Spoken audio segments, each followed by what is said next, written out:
I started experimenting with alcohol during my teenage years and soon developed into abuse. The use of alcohol started to cloud my mind, and my perception of my life and future became bleak. By the age of 18, I had moved out of my parents' house and decided to live life according to my own dictates. Alcohol, though not addictive, is very habit-forming. Alcohol is very slippery. It seems to lift one up to elevated highs, but very soon drags one down to depressing lows. It becomes very easy to abuse because more is always desired and easily acquired. Alcohol is a major problem in America. The poison has plagued our communities, families, and even our governments. The sale of alcohol is dangerous to the consumer, as well to those who are not participating in the purchase of the wicked water.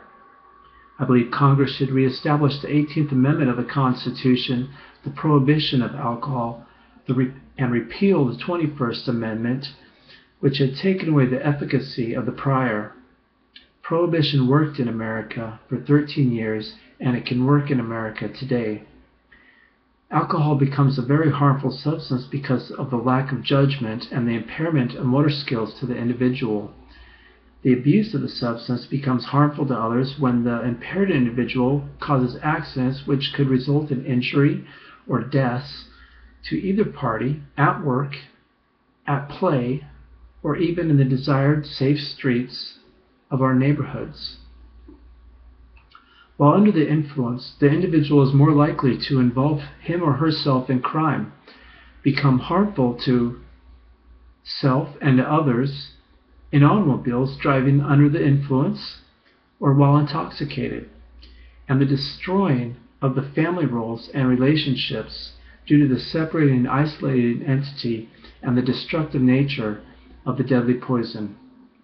I would hope concerned citizens, leaders of local governments, parents, religious leaders, and teachers would recognize the immediate need for action to take part in accepting the necessity of prohibition of alcohol locally in city, in state, and country, not to allow this catastrophe to continue to destroy the well-being of our lives, our liberties, and our pursuits of happiness, as it has throughout America in the past.